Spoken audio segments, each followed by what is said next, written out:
आज इस बुलेटिन में बात होगी लोकसभा चुनाव के ऐलान की, जम्मू कश्मीर विधानसभा चुनाव को लेकर आयोग के दावे की, बात करेंगे भारत जोड़ो न्याय यात्रा के समापन की, मोदी सरकार पर कांग्रेस के आरोपों की, जानेंगे अब किस मुसीबत में फंसा अडानी ग्रुप, और बुलेटिन के आखिर में देखेंगे जाने माने कार्टूनिस्ट इरफान की किस खबर पर पड़ी तिरछी नजर। इसके अलावा और भी कई बड़ी खबरों से आपको करवाएंगे रूबरू, लेकिन तमाम बड़ी खबरों से पहले एक नजर सुर्खियों पर। चुनाव के लंबे कार्यक्रम को लेकर कांग्रेस ने उठाए सवाल। मल्लिकार्जुन खड़गे ने कहा 70-80 दिन रुक जाएगा विकास, ये कैसा डिजिटल इंडिया। लोकसभा चुनाव के लिए सपा की 5वीं सूची जारी, 6 उम्मीदवार किए घोषित। आजमगढ़ से धर्मेंद्र यादव को बनाया उम्मीदवार। वाईएसआरसीपी ने आंध्र प्रदेश की सभी 25 लोकसभा सीटों के साथ 175 विधानसभा सीटों के लिए उम्मीदवारों का भी किया ऐलान। आंध्र में लोकसभा के साथ होंगे विधानसभा चुनाव। दिल्ली के कथित शराब नीति घोटाले में गिरफ्तार के कविता 7 दिन की ईडी की हिरासत में। ईडी ने बीआरएस नेता को हैदराबाद से किया था गिरफ्तार, आज दिल्ली की कोर्ट में किया था पेश। ये तो थी सुर्खियां, अब बात आज की सबसे बड़ी खबर की। लोकसभा चुनावों का बिगुल बज गया है। चुनाव आयोग ने आज देश में आम चुनाव के ऐलान के साथ ही 4 राज्यों में होने वाले विधानसभा चुनावों की तारीखों का भी ऐलान किया है। इसके साथ ही देश के 13 राज्यों की 26 विधानसभा सीटों पर उपचुनाव भी कराए जाएंगे। तो कहां और कब डाले जाएंगे वोट, देखिए ये रिपोर्ट। देश में 7 चरणों में लोकसभा चुनाव कराए जाएंगे। पहले चरण में 19 अप्रैल को वोटिंग होगी, तो आखिरी यानी 7वें चरण में 1 जून को वोटिंग कराई जाएगी। 4 जून को काउंटिंग होगी और इसी दिन चुनाव परिणाम सामने आ जाएंगे। यानी पहले चरण की वोटिंग से लेकर नतीजे तक इसमें 46 दिन लगेंगे। दिल्ली के विज्ञान भवन में आयोजित प्रेस कॉन्फ्रेंस में मुख्य चुनाव आयुक्त राजीव कुमार ने चुनावों की तारीखों का ऐलान करते हुए कहा, पहले चरण में 19 अप्रैल को 21 राज्यों की 102 सीटों पर वोटिंग, दूसरे चरण में 26 अप्रैल को 13 राज्यों की 89 सीटों पर वोटिंग, तीसरे चरण में 7 मई को 12 राज्यों की 94 सीटों पर वोटिंग, चौथे चरण में 13 मई को 10 राज्यों की 96 सीटों पर वोटिंग, 5वें चरण में 20 मई को 8 राज्यों की 49 सीटों पर वोटिंग, छठे चरण में 25 मई को 7 राज्यों की 57 सीटों पर वोटिंग, 7वें चरण में 1 जून को 8 राज्यों की 57 सीटों पर वोटिंग होगी। 4 जून को नतीजे घोषित किए जाएंगे। चुनाव आयोग ने साथ ही 4 राज्यों में विधानसभा चुनाव कराए जाने का ऐलान भी किया है। आंध्र प्रदेश, सिक्किम, अरुणाचल प्रदेश और ओडिशा में लोकसभा चुनाव के साथ ही विधानसभा चुनाव भी कराए जाएंगे। आंध्र में 13 मई, अरुणाचल और सिक्किम में 19 अप्रैल को विधानसभा चुनाव की वोटिंग होगी, जबकि ओडिशा में 4 फेज में 13 मई, 20 मई, 25 मई और 1 जून को विधानसभा चुनाव के लिए वोटिंग होगी। इसके साथ ही अलग अलग राज्यों की 26 विधानसभा सीटों पर उपचुनाव वहां होने वाले लोकसभा चुनाव के साथ कराए जाएंगे। चुनाव आयोग ने जम्मू कश्मीर में विधानसभा चुनाव अभी नहीं कराने का ऐलान भी किया है। चुनाव आयोग ने बताया कि इस बार लोकसभा चुनाव में 10.5 लाख पोलिंग स्टेशन होंगे। वोटिंग के लिए 55 लाख ईवीएम का इस्तेमाल किया जाएगा। चुनाव आयोग जब चुनावों की तारीखों का ऐलान कर रहा था, तो सभी की नजरें जम्मू कश्मीर विधानसभा चुनावों की तारीखों पर भी टिकी थी, लेकिन आयोग ने जम्मू कश्मीर को छोड़कर बाकी के 4 राज्यों की तारीखें घोषित कर दी।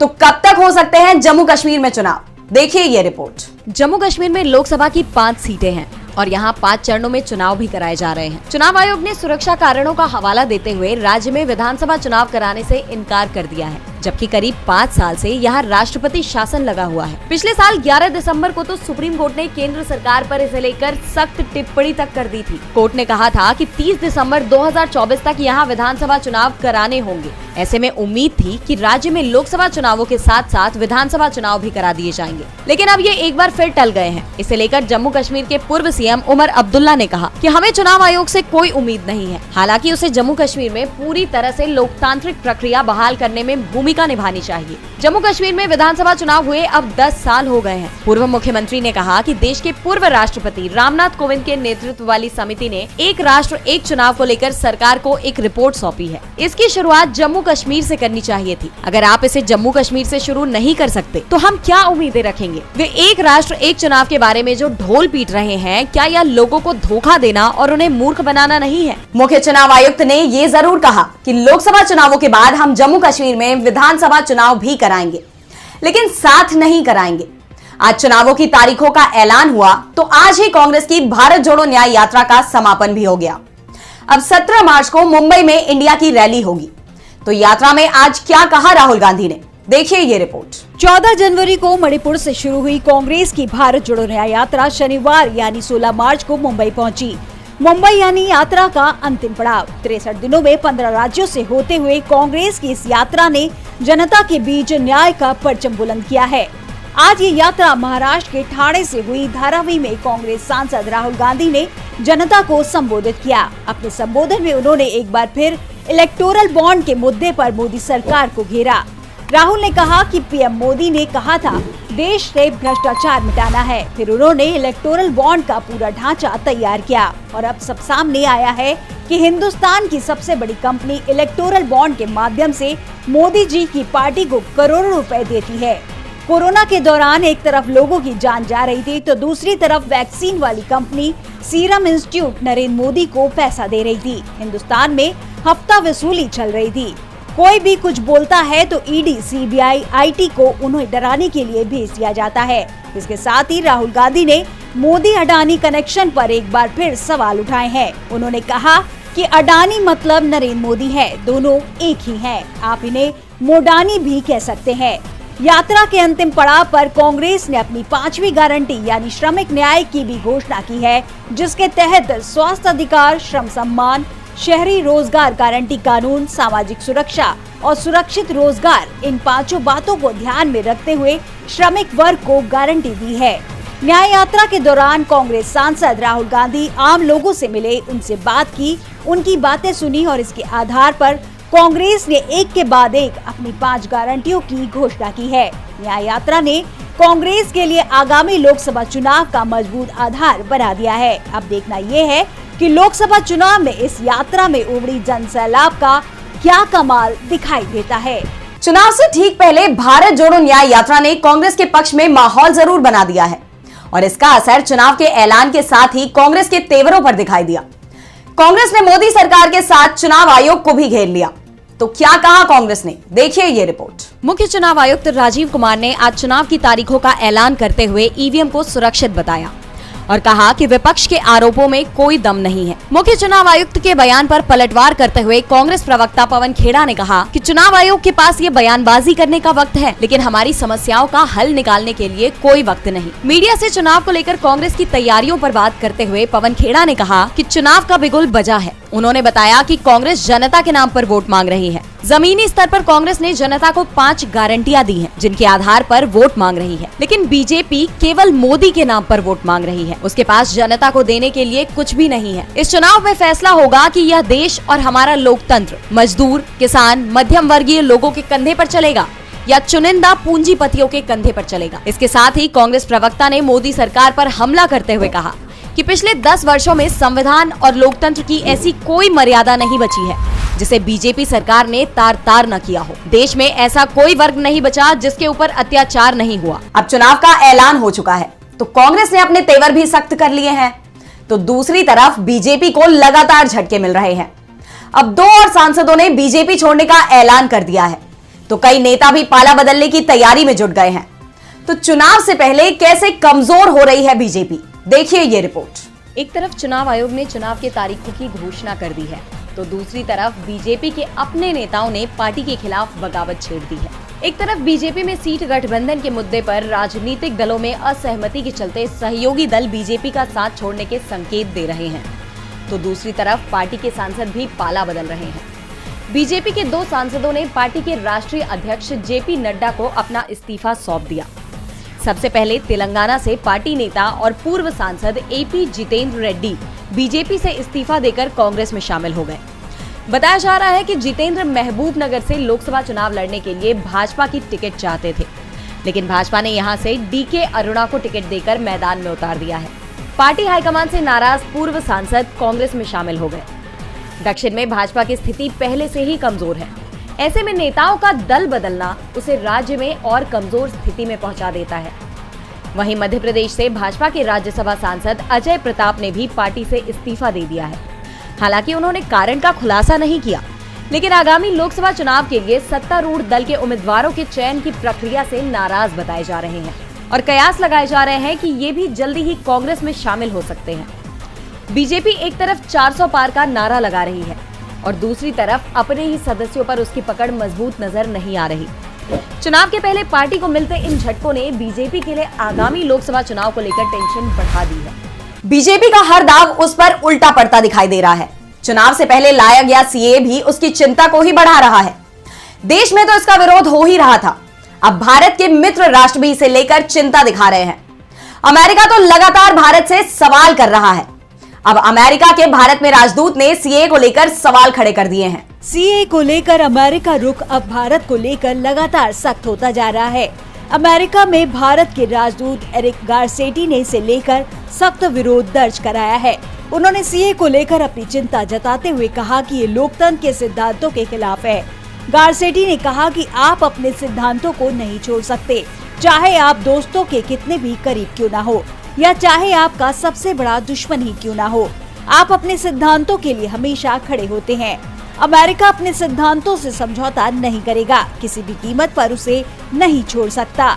गारसेटी ने कहा कि हम ये नहीं कहते कि हमारा लोकतंत्र परफेक्ट है, इसलिए हम आपको लोकतंत्र के सिद्धांतों के लिए खड़े होने के लिए आमंत्रित करते हैं। यह एक तरफा रास्ता नहीं है। इससे पहले अमेरिकी विदेश मंत्रालय के प्रवक्ता मैथ्यू मिलर ने कहा था कि हम 11 मार्च को जारी की गई नागरिकता संशोधन अधिनियम की अधिसूचना को लेकर चिंतित हैं। हम इस बात पर निकटता से नजर रख रहे हैं कि इस अधिनियम को कैसे लागू किया जाएगा। धार्मिक स्वतंत्रता का सम्मान और सभी समुदायों के साथ कानून के तहत समान व्यवहार मौलिक लोकतांत्रिक सिद्धांत है। हालांकि मिलर के बयान पर भारत ने अपना विरोध जताया था। विदेश मंत्रालय के प्रवक्ता रणधीर जायसवाल ने अमेरिका को भारत के अंदरूनी मामले में बोलने से बचने की सलाह भी दी थी, लेकिन इसके बाद अब अमेरिका के राजदूत के बयान ने साफ कर दिया है कि सीए का मुद्दा भारत का अंदरूनी मामला नहीं है और अमेरिका की इस पर पूरी नजर है। अमेरिका लगातार सीए पर सवाल कर रहा है तो मोदी सरकार के करीबी माने जाने वाले उद्योगपति गौतम अडानी को भी अमेरिका में सवालों में फंसा लिया गया। अडानी ग्रुप के खिलाफ अमेरिका में बड़ी कार्रवाई शुरू हो गई है। तो क्या है मामला, देखिए ये रिपोर्ट। अडानी ग्रुप पर एक बार फिर हेराफेरी के आरोप लगे हैं। अमेरिका में अडानी ग्रुप के खिलाफ जांच भी शुरू हो गई है। ब्लूमबर्ग की रिपोर्ट के मुताबिक ये जांच रिश्वतखोरी के एक आरोप को लेकर शुरू की गई है। ये पूरा मामला एक एनर्जी प्रोजेक्ट से जुड़ा बताया जा रहा है। अधिकारी ये पता लगाने की कोशिश कर रहे हैं कि अडानी समूह या फिर इससे जुड़े लोगों ने गैर कानूनी तरीके से लाभ हासिल तो नहीं किया। क्या भारतीय अधिकारियों को एक एनर्जी प्रोजेक्ट में मन मुताबिक काम करवाने के लिए रिश्वत देने की कोशिशें तो नहीं की गई। इस जांच के दायरे में भारतीय रिन्यूएबल एनर्जी कंपनी अजोर पावर ग्लोबल लिमिटेड भी शामिल है। दावा किया जा रहा है कि जांच के दायरे में अडानी ग्रुप के चेयरमैन गौतम अडानी भी आ गए हैं। इस मामले पर ब्रुकलिन और वॉशिंगटन के न्याय विभाग के अधिकारियों ने किसी भी तरह की टिप्पणी करने से मना कर दिया है। बता दें कि अमेरिका का कानून अपने अधिकारियों को विदेश में हुए भ्रष्टाचार के मामलों में जिरह और जांच करने की अनुमति देता है, बशर्ते उस मामले में अमेरिकी इन्वेस्टर्स या मार्केट का पैसा लगा हो। दूसरी तरफ अडानी ग्रुप का कहना है कि वह भारत और ग्लोबल लेवल पर भ्रष्टाचार विरोधी कानूनों का पालन करते हैं। ग्रुप को अपने चेयरमैन के खिलाफ किसी भी जांच की जानकारी नहीं है। अडानी ग्रुप और एज्योर दोनों भारत के नवीकरणीय ऊर्जा उद्योग में प्रमुख प्रतिस्पर्धी हैं और उन्होंने सौर परियोजनाओं के लिए अनुबंध हासिल किए हैं। और बुलेटिन के आखिर में देखते हैं जाने माने कार्टूनिस्ट इरफान की किस खबर पर पड़ी तिरछी नजर।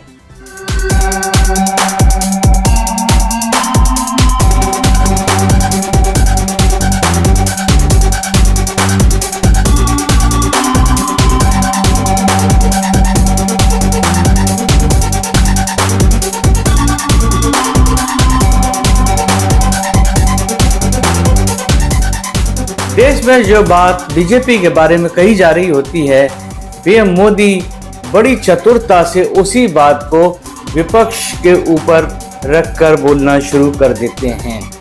अभी जांच से ये पता चला है कि गैर कानूनी चुनावी चंदा लेने वाली पार्टी के रूप में बीजेपी सबसे बड़ा नाम सामने आया है।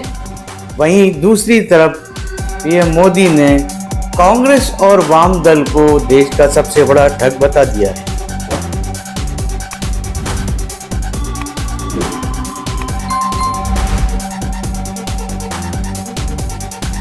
आज सोशल मीडिया से लेकर आपके चलते फिरते जीवन में भी पत्रकारिता के बुरे दौर की चर्चा होती है, क्योंकि जिन लोगों पर सूचना देने की जिम्मेदारी है वो आपके लिए नहीं बल्कि कॉरपोरेट और सरकारों को फायदा पहुंचाने में लग गए हैं। विज्ञापन मॉडल को खारिज कर आप इस बीमारी को दूर कर सकते हैं और अपने नारे को बुलंद कीजिए।